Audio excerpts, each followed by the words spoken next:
You understand the situation. There is no reason to get discouraged, to get tired, or to hang our heads. We will move forward.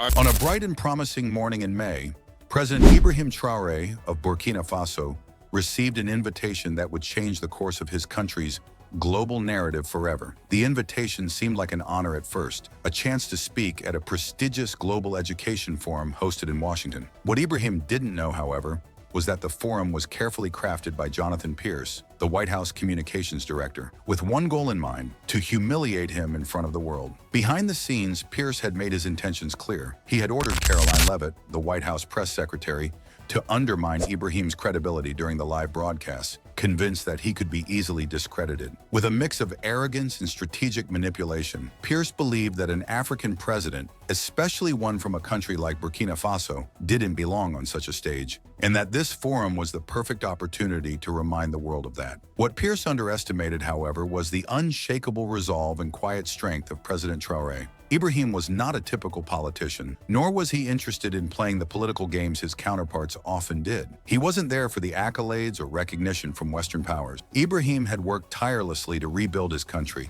and he was determined to speak from a place of truth, not from the mold of Western expectation. As the forum began, the sharp-tongued Karoline Leavitt wasted no time trying to discredit Ibrahim, mocking his country's educational progress, his credentials, and his very presence on the global stage. She sneered, asking, "Where did you study rebel training camps?" In front of millions of viewers. The studio fell into stunned silence. The arrogance in her voice was palpable, but Ibrahim didn't flinch. He stood tall, calm, and unwavering, ready to deliver his truth to the world. Instead of reacting in anger or bitterness, Ibrahim quietly responded, explaining that education is not about wealth, but about will. "We did not wait for the world to rescue us," he said. "We reimagined learning with what little we had: cell phones instead of laptops, solar lamps in place of electricity, recycled materials for science labs. We taught not only content, but dignity, because for us, education is not a privilege, it is survival." His words struck with such power that they shattered the false narratives being built in Washington. The footage shown behind him, showing children in rural Burkina Faso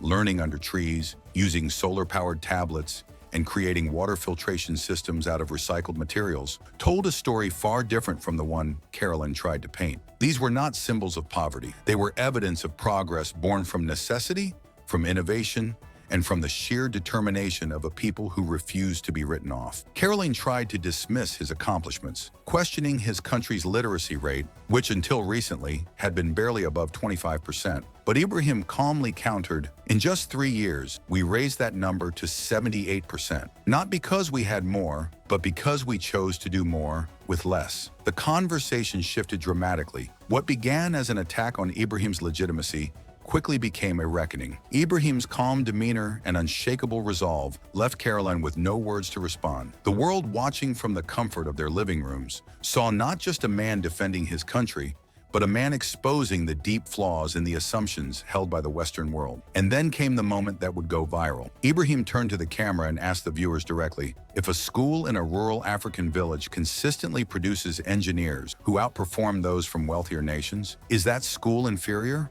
Or are we simply conditioned to believe that excellence wears a Western suit and speaks only one accent?" The silence in the studio was deafening. It wasn't just a rhetorical question. It was a powerful rebuke of the arrogance that had long dominated global conversations about Africa. As the camera zoomed in on Karoline, her posture now crumbling under the weight of Ibrahim's words, Anderson Cooper, the moderator, broke the silence, asking her, "Ms. Leavitt, would you agree that these are impressive numbers backed by reputable institutions like UNESCO and even the U.S. Department of Education?" Karoline, struggling to find an answer, hesitated before attempting a feeble defense, but it was too late. Ibrahim had already made his point. True learning doesn't depend on geography, wealth, or prestige. It's about how knowledge is applied to uplift others. The revelation didn't end there. In a turn of events that no one could have predicted, Anderson Cooper revealed that internal emails from the White House communications team had been leaked, showing that there had been a coordinated effort to discredit Ibrahim